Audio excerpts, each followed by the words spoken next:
Chantal Collé-Dumont m'a demandé d'exposer dans ce château, grande chance pour moi parce que j'en rêvais depuis un certain temps. Je peins des paysages depuis tout le temps, quasiment depuis que je m'intéresse à la figure. Et là, je trouvais très intéressant sa proposition, justement, de montrer l'évolution de mon travail à travers le paysage, c'est-à-dire avoir des paysages des années, je crois que les premiers sont 92 à peu près, et les derniers 2020. Donc dans cette exposition, il y a des premiers tableaux 92 où je travaillais encore à l'époque avec de la peinture à l'huile. C'est des tableaux un peu violents, une matière très épaisse, et il y a toujours eu dans mon travail, depuis le début, une sorte de lutte entre, je dirais, le bien et le mal, je dirais, la lumière, l'ombre, enfin, ce qu'on veut, mais la douceur et la violence. Et dans ces travaux-là, c'est pas un paysage simplement calme comme ça peint, mais plutôt un paysage labouré. Et dans le travail, comme un paysan, comme pour exprimer pour que le corps soit présent, parce que c'est une chose qui m'importe toujours, je laboure mes tableaux. Alors à l'époque, je prenais des pioches, quand je mettais ces épaisseurs, je prenais des pioches, des outils contendants, des haches, tout ce qu'on voulait, et je labourais le tableau, encore frais évidemment, et je laissais tout ça sécher. Ce qui fait qu'il y a un mélange de choses à la fois où on a l'huile qui est à la fois lisse, douce, pas très lisse ici, mais quelque chose qui ressemble à quelque chose de huileux mais qui a séché, et à la fois du bois qui s'est révélé, enfin le bois qui a été arraché, on va dire, et qui s'est mélangé parfois à l'huile. Vraiment chez moi, il y a toujours un rapport physique dans l'œuvre, et il y a toujours un rapport de construction et de destruction. Et en parallèle, j'ai commencé à travailler, parce que j'ai toujours travaillé aussi avec un matériau particulier qui est la cire d'abeille. La cire d'abeille se liquéfie à la chaleur, on mélange le pigment et on peint avec ça. On peint chaud, bien sûr. Mais l'avantage de la cire d'abeille, c'est que si je mène une source chaude, je peux changer encore la nature de mon écriture. Et j'aime beaucoup cette idée de pouvoir intervenir, pouvoir amener une source chaude qui va détruire l'image que j'ai faite dans un premier temps. Je voulais quelque chose qui soit l'opposé des tableaux rugueux qui sont les premiers tableaux, qui soit au contraire très lisse, quasiment lisse comme une photographie. Parce que c'est à ce moment-là aussi que j'ai commencé à vouloir peindre le monde tel qu'il était autour de moi.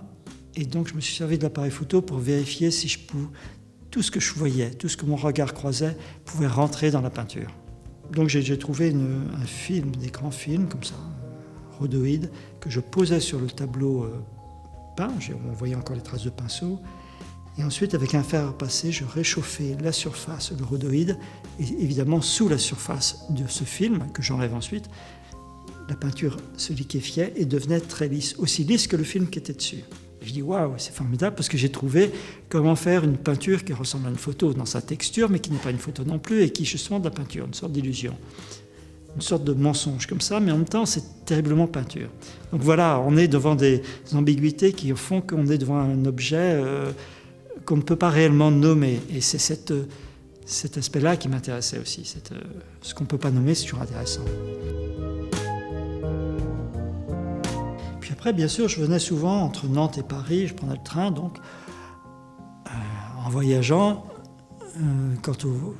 sur le côté de la fenêtre, vous avez une sorte de travelling comme ça, de paysage qui défile.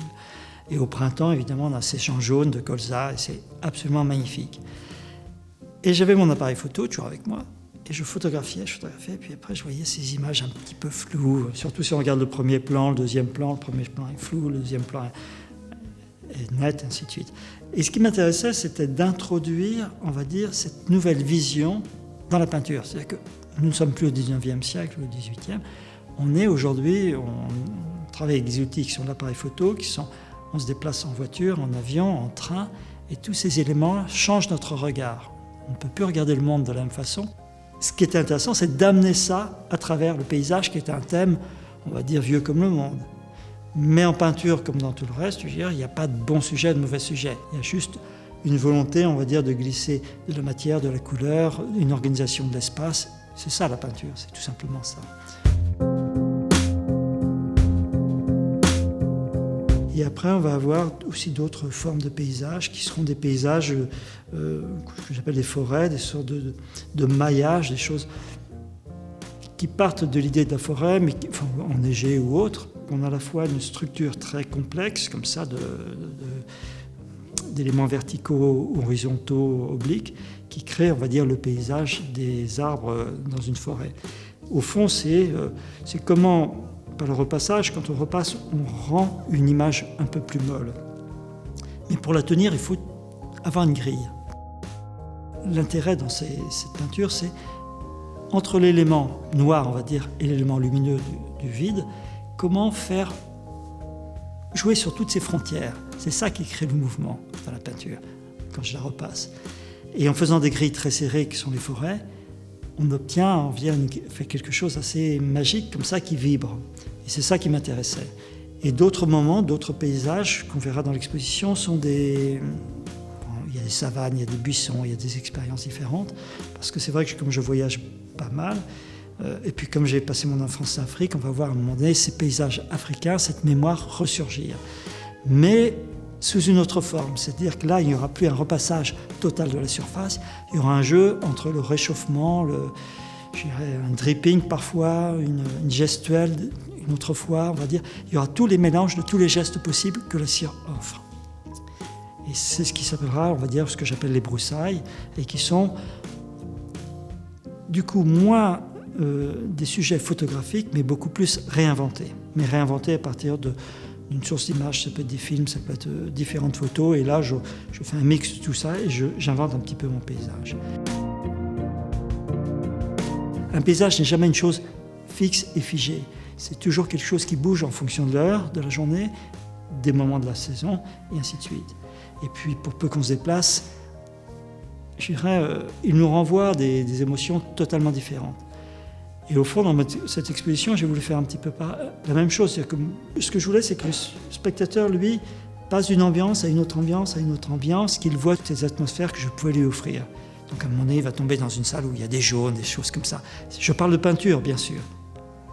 Je parle de paysage, mais de peinture surtout. Je lui offre un parcours que j'espère enchanteur quelque part, quelque chose qui lui donne une sorte de plaisir de voyager peut-être dans chaque toile. Ce qui m'intéressait, c'est surtout qu'il puisse se dire « Ah, ça et autre chose, et autre chose ». Et jusqu'à la fin, je le tiens et je le transporte. Ça me plaisait.